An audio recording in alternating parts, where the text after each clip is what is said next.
wir uns vor, es gäbe ein Mittel, das heilsame Kräfte besitzt, die Energie erhöht und schmerzlindernd und lebensverlängernd wirkt. Und das alles ohne Nebenwirkungen. Das könnte der Renner auf dem Pharmamarkt werden. Glücklicherweise, ein paar Kapitalisten werden das vielleicht schade finden, ist dieses Mittel nicht künstlich herzustellen oder zu kaufen. Was nichts an seiner Wirksamkeit ändert. Tausendfach bewiesen. Versuche zum Thema Schmerzempfindlichkeit ergaben nämlich, dass die Dauer für die männliche Versuchsteilnehmer das Eintauchen einer Hand in Eiswasser aushalten können, sich verdoppelt, wenn man nur eine Frau daneben stellt. Sie muss nicht einmal etwas tun, einfach da sein reicht. Eine Reihe anderer Forschungsarbeiten verglich die Lebenserwartung von Männern in Partnerschaft und solchen, die Single sind. Die Ergebnisse fielen unterschiedlich aus. Eine Studie aus der Schweiz sagt, dass verheiratete Männer oder solche mit Partnerin 2 Jahre länger leben als unverheiratete. Eine andere aus Harvard, die sich natürlich auf die USA bezieht, spricht sogar von 7 Jahren. Womit die Sache mit der Schmerzlinderung und Lebensverlängerung wohl hinreichend geklärt wäre. Wie man diese Energie nutzbar machen könnte, da hätte ich eine Idee. Die Erforschung der archetypischen Eigenschaften von Pflanzen betreibe ich ja nicht umsonst seit 3 Jahrzehnten. Anfang der 90er Jahre begann eine Zeit, in der ich intensiv mit Schwangeren, jungen Müttern, Hebammen und allen möglichen Helfern auf diesem Gebiet zusammenarbeitete, um von ihnen zu lernen.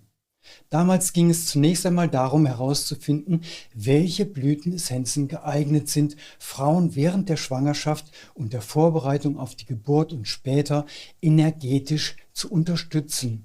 Es läuft ja nicht immer alles ab, wie erwünscht, und eine Schwangere, die zu keinem Zeitpunkt gezweifelt hätte, ist mir auch nie begegnet. Ab und zu eine helfende Hand zu reichen, kann da nicht verkehrt sein. Wie sich im Laufe der Jahre nicht ganz überraschend herausstellte, gab es manche Blüten, die häufiger und andere, die seltener benötigt wurden. An der Spitze stand definitiv die Blüte des Granatapfelbaumes. Dass die Granatapfelblüte archetypische Kraft besitzen könnte, dämmerte mir bereits, als eine der an der Forschungsreihe beteiligten Hebammen als Dankeschön für ihre Arbeit von einer Künstlerin, die mit ihrer Unterstützung Mutter geworden war, ein Aquarell eines Stilllebens geschenkt bekam. Darauf sieht man eine Schale mit Granatäpfeln. Wie war sie darauf gekommen, gerade dies Motiv zu wählen? Die Lektüre eines Buches über die Rolle der Frauen in Spiritualität und Religion machte mich auf ein anderes Bild aufmerksam. Nun lernte ich, dass die Geschichte von Eva und Adam ein Bestandteil beider Religionen ist. Im entsprechenden Kapitel fand ich eine historische islamische Zeichnung. Eva reicht Adam einen Granatapfel. Wie bitte? Sollte das nicht eigentlich ein Apfel sein? Es wird angenommen, dass der Ort des Geschehens, der Garten Eden, im Nahen Osten lag. Die Annahme stützt sich auf die Beschreibung in Genesis 2, wo von einem Fluss die Rede ist, der aus Eden hinausfließt und sich dann in 4 Arme aufteilt. Zu den genannten Flüssen gehören Pishon, Gihon, Tigris und Euphrat. Im Buch Moses wird das Land ein Gutes genannt, in dem Granatapfelbäume blühen. Nimmt man diese Ortsangabe als Anhaltspunkt für die Erkundung der Pflanzenwelt in früher Vorzeit, dann stellt man fest, dass es damals dort überhaupt keine Äpfel gab. Nicht mal seinen Vorläufer, den Holzapfel, der sich überdies wenig zu Verführungszwecken eignet. Damit hätte Eva Adam vielleicht auf den Kopf hauen können.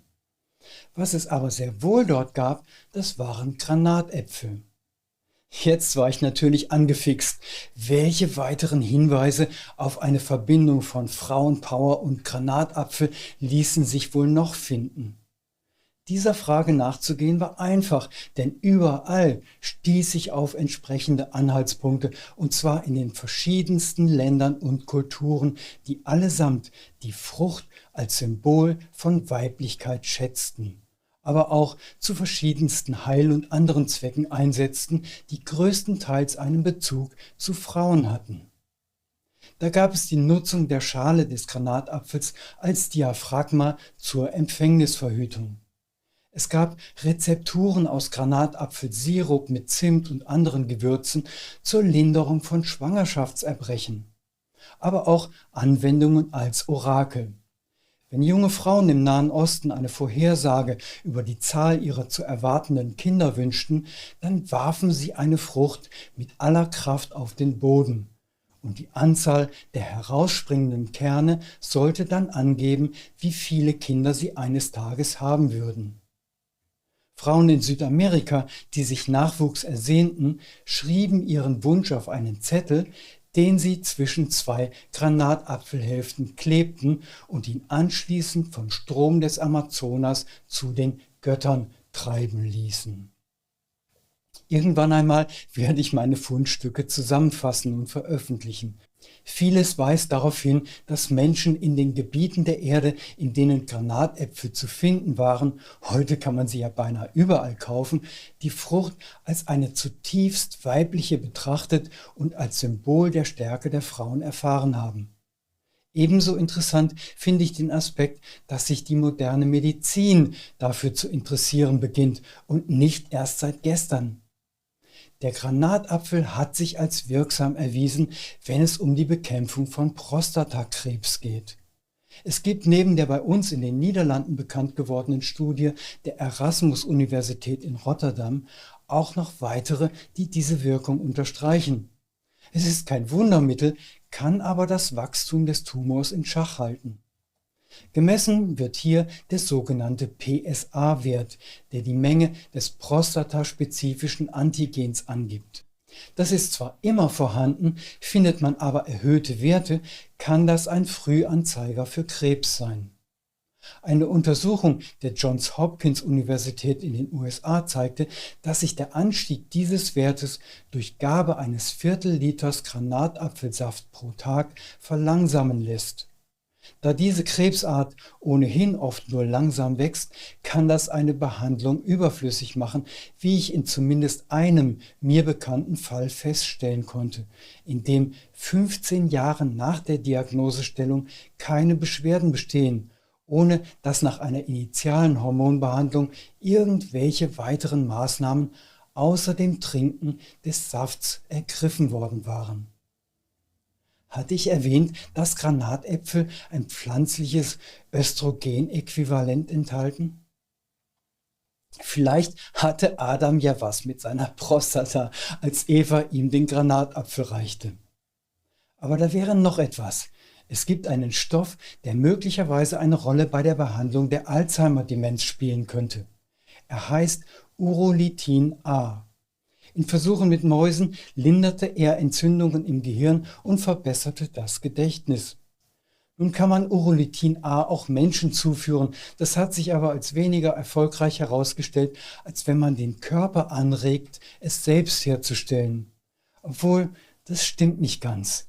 Es ist weniger der menschliche Körper, der das herstellt, als seine Untermieter im Darm.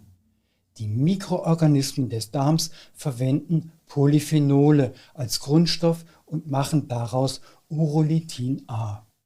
Die Polyphenole holen Sie sich aus, raten Sie mal, Granatäpfeln, in denen sie in großer Menge vorhanden sind. Die in Alzheimer's and Dementia veröffentlichte Studie berichtet von antioxidativer und entzündungshemmender Wirkung. Bei den Mäusen konnte nach 4 bis 5 Monaten eine deutliche Verbesserung von Gehirngesundheit, Lernfähigkeit und Gedächtnis festgestellt werden. Entzündungsherde im Gehirn waren kleiner geworden und die überaktiven Immunzellen im Gehirn hatten sich beruhigt. Zellschäden in Form beschädigter Mitochondrien, das sind energieproduzierende Zellorgane, wurden beseitigt und sogar das gefürchtete Beta-Amyloid, das für die Verklebung der Synapsen zuständig ist, wurde abgebaut.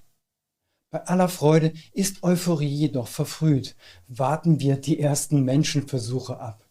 Wir bräuchten ein paar Freiwillige mit Gedächtnisstörungen, die bereit wären, Granatäpfel zu verspeisen. Ich denke, das sollte sich machen lassen. Kommen wir zu seiner Essenz zurück, die ja nicht aus dem Granatapfel, sondern dem, woraus er sich entwickelt, gewonnen wird, der Blüte. Die wurde Anfang der 1980er Jahre zum ersten Mal in Kalifornien von der Flower Essence Society hergestellt. Dort heißt es, die Blüte sorge für den freudigen Ausdruck weiblicher Kreativität, was man auch mit Selbstannahme und weiblichem Selbstwertgefühl übersetzen könnte. Während meiner Forschungsarbeit in den 90ern mit den Frauen, die gerne schwanger werden wollten, zeigte sich diese Essenz erstaunlich hilfreich. Ich will es nur nicht überbewerten, den Anforderungen einer wissenschaftlichen Untersuchung entspricht diese Arbeit nicht. Dennoch bekam ich einigermaßen häufig die Rückmeldung, dass Frauen während oder nach der Einnahme der Essenz schwanger geworden waren. Somit kann man zumindest von Anecdotal Evidence sprechen, wie die Amerikaner das nennen. Persönlich war ich ganz aus dem Häuschen, als sich ein großer Essenzenvertrieb aus den USA für meine Blüten interessierte. Den Deal habe ich mir dann allerdings selbst vermasselt. Die Leiterin rief mich an und bat um Rat, was ihren eigenen Kinderwunsch anging. Nach einem ausgiebigen Gespräch empfahl ich eine Mischung, die unter anderem Granatapfel enthielt. Nur wenige Wochen später war der Deal vom Tisch, weil sie sich, nunmehr schwanger, dazu entschlossen hatte, ihren Vertrieb dicht zu machen. Aber kommen wir zu den Eigenschaften der Blütenessenz der Pflanze, die nicht nur mit den griechischen Göttinnen Aphrodite und Persephone assoziiert wird.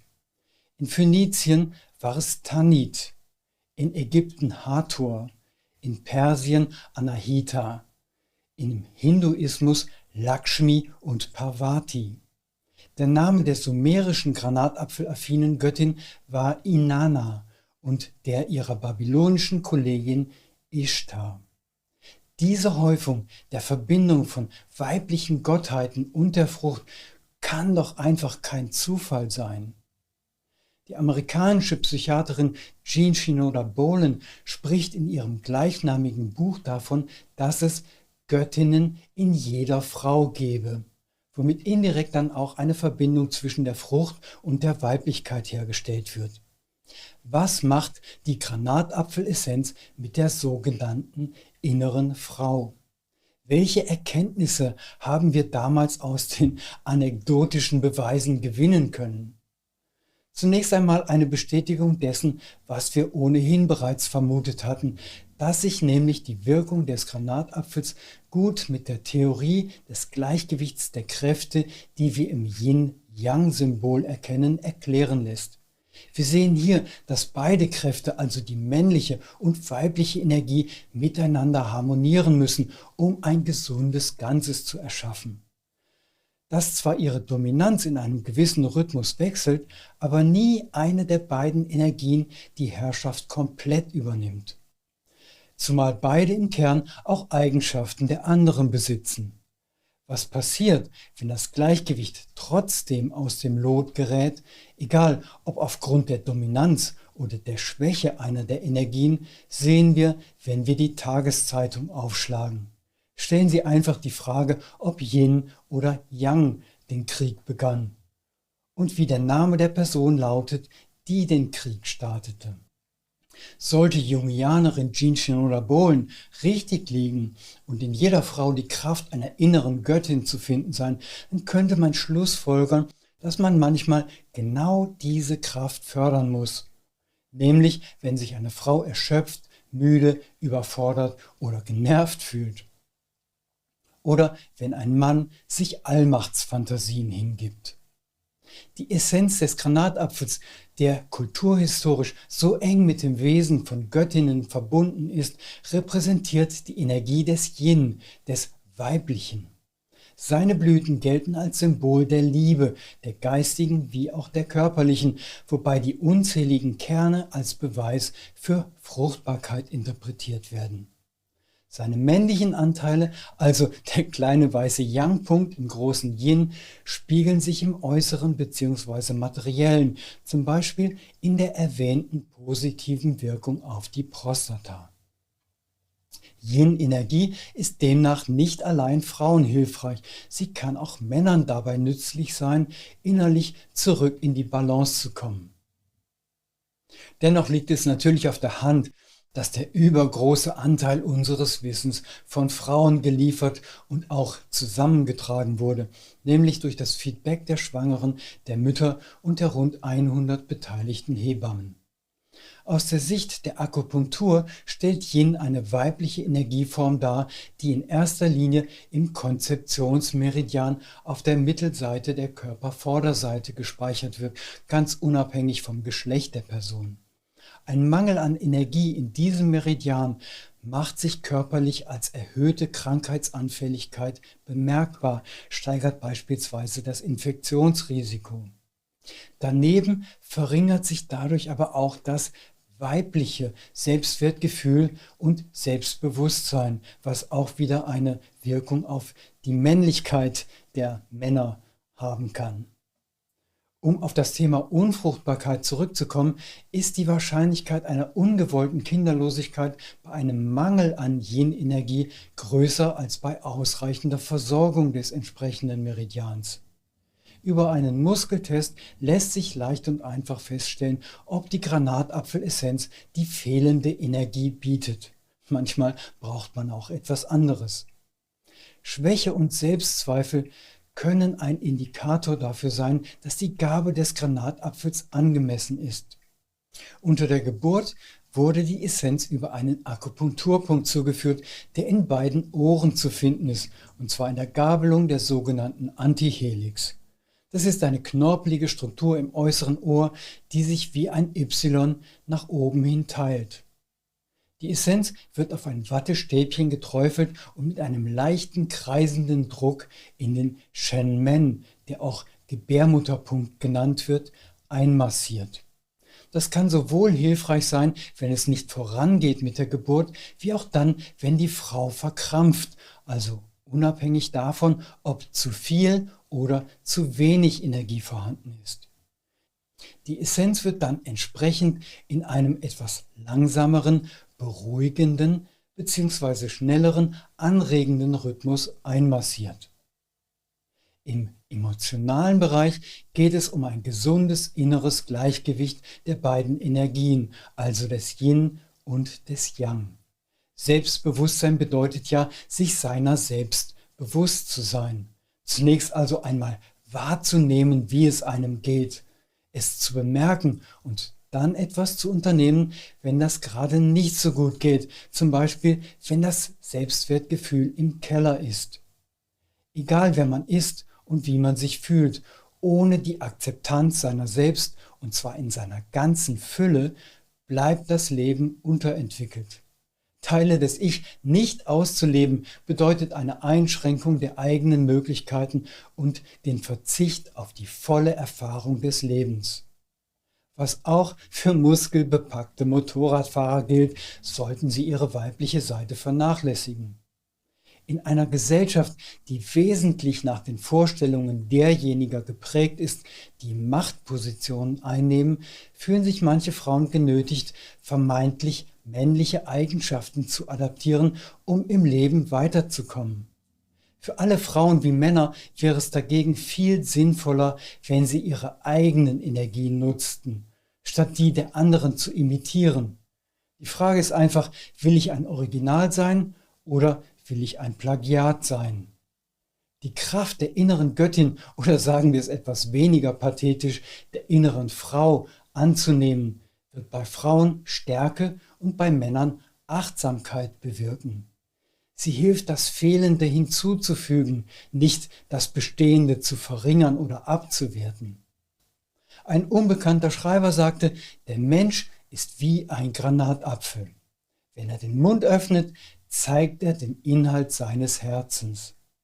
Dem möchte ich hinzufügen, und wer sich dabei ein bisschen gehemmt fühlt, dem kann mit der Energie dieser Essenz geholfen werden.